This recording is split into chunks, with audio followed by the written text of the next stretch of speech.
Radhe Radhe hi friends, அனைவருக்கும் வணக்கம். எல்லோரும் எப்படி இருக்கீங்க ஃப்ரெண்ட்ஸ்? நல்லா இருக்கீங்களா? இந்த பன்னீர் செய்கிறதுக்கு நமக்கு ஊற வச்ச பட்டாணி தேவை. பட்டாணியை கொண்டு வந்து நம்ம நல்லா தண்ணி ஊற்றி ஊற வச்சுக்கணும். நல்ல ஒரு 8 மணி நேரம் போல் நம்ம பட்டாணியை ஊற வைப்போம் இல்லைங்களா, அந்த மாதிரி ஊற வச்சுட்டு தண்ணி ஊற்றி நல்லா கழுவிட்டு அதை மிக்ஸி ஜாரில் போட்டுட்டு இது கூட பால் கொஞ்சம் நல்லா திக்கான பால் ஏடலோடு சேர்த்து அரைச்சி இது ஒரு பாத்திரத்துக்கு மாற்றி 1 ஸ்பூன் அளவுக்கு மைதா மாவு, 1 ஸ்பூன் அளவுக்கு கோதுமை மாவு சேர்த்து இதை நல்லா கலந்துடலாம். கலந்துட்டு ஏற்கனவே நம்ம எப்படி வந்து ரெடி பண்ணுவோமோ அதே போல் பன்னீர் போல் நம்ம வந்து தட்டி எடுத்துக்கலாம். ஏற்கனவே நம்ம தேங்காய் வச்சு செய்யும்போது செஞ்சுருப்போம் இல்லைங்களா, அதே சேம் மெத்தட் தான்.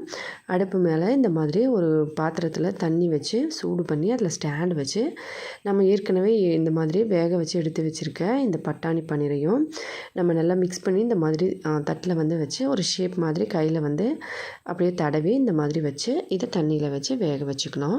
ஒரு 15 நிமிஷம் வரைக்கும் மிதமான சூடில் வச்சு வேக வைக்கணும், சிம்மில் வச்சு.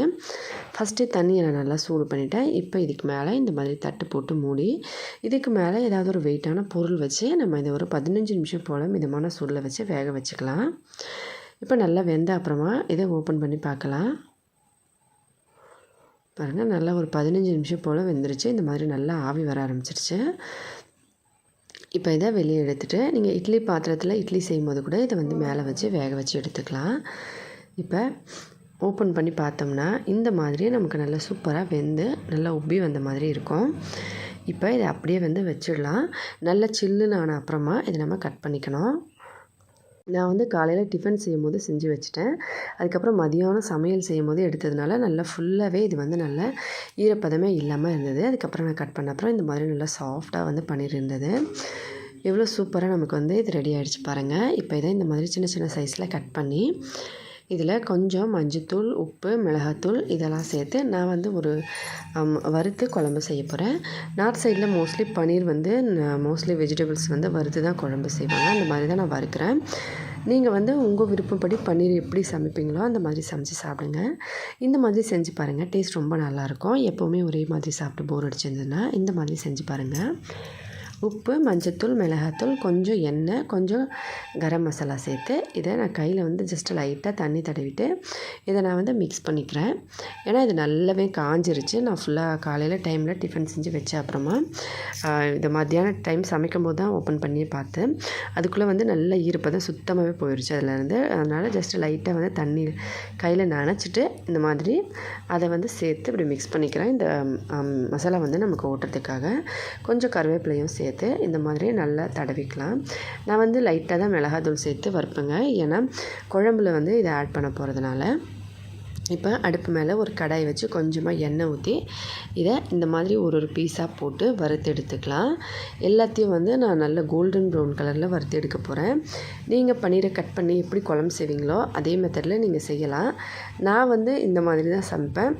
இதுக்கு முன்னாடியே வீடியோ பண்ணும்போது நான் காமிச்சிருப்பேன். அதில் வந்து ஸ்டார்டிங்லேருந்து குழம்பு செய்கிற ப்ராசஸ் முடிகிற வரைக்கும் வீடியோவில் காமிச்சிருப்பேன். இன்றைக்கி சரி நான் எப்படியோ நோ ஆனியன் நோ கார்லிக் குழம்பு தான். ஏன்னா இந்த மந்த் ஃபுல்லாகவே வந்து no onion no garlic recipe தான் வீட்டில் வந்து சமைச்சு சாப்பிடுவோம்.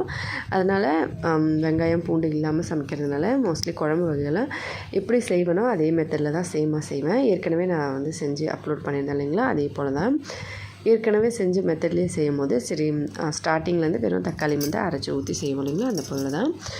இன்றைக்கி வந்து கொஞ்சம் கோஸு குழம்பு செஞ்சுருக்கேன். இதில் கோஸு, பட்டாணி, அதுக்கப்புறம் உருளைக்கிழங்கு இது 3த்தையும் கட் பண்ணி ஏற்கனவே சொன்ன மாதிரி தக்காளியை மட்டும் வதக்கி அதில் மிளகாத்தூள், மஞ்சத்தூள், கரம் மசாலா, தனியாத்தூள் சேர்த்து உப்பு போட்டு நல்லா மிக்ஸ் பண்ணி அதை அப்படியே குக்கரில் வந்து ஒரு 3 விசில் வந்து வச்சுருந்தேன்.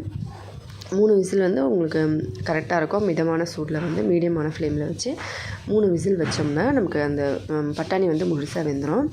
அந்த குழம்பு தான் செஞ்சு வச்சுருக்கேன். அதில் பிரியாணி இலையும் வந்து எண்ணெயில் போட்டு அதுக்கப்புறமா செஞ்சுருந்தேன். இந்த பட்டாணி குழம்பு ஏற்கனவே நம்ம சேனல் நிறைய டைம் அப்லோட் பண்ணியிருக்கேன். அதனால் வந்து நான் இதை மறுபடியும் ஃபுல்லாக ஸ்டார்டிங்லேருந்து காட்டலை. அப்படியே இந்த பன்னீர் வந்து நல்லா வறுந்துருச்சு பாருங்கள். 2 பக்கமும் நல்லா இந்த மாதிரி வறுத்து எடுத்த அப்புறமா இப்படி சூப்பராக பார்க்குறது கோல்டன் ப்ரௌன் கலரில் சூப்பராக ரெடி ஆகிடும். நல்லா இந்த மாதிரி கோல்டன் ப்ரௌன் கலரில் வறுத்துட்டு இதை நீங்கள் குழம்பு செய்யலாம், வறுவல் செய்யலாம். இதை வந்து அப்படியே ஒரு சாஸ் பண்ணி கூட நம்ம பன்னீர் வந்து சில்லி பன்னீர் மாதிரி செய்வோம் இல்லைங்களா, அந்த மாதிரியும் செய்யலாம். சாக்ஸ் போட்டு சாப்பிடுங்க, ரொம்ப நல்லாயிருக்கும் டேஸ்ட்டு. இதை அப்படியே வந்து சாப்பிடலாம். டொமேட்டோ சாக்ஸோடு இதை வச்சு சாப்பிட்டிங்கன்னா குழந்தைங்களுக்கும் ரொம்ப விரும்பி சாப்பிடுவாங்க. இந்த டேஸ்ட் அவ்வளோ சூப்பராக இருக்கும். பன்னீர் நீங்கள் நார்மலாக கடையில் வாங்கி செய்யும் போதும் இந்த மாதிரி செஞ்சு கொடுங்க, குழந்தைங்க கண்டிப்பாக விரும்பி சாப்பிடுவாங்க.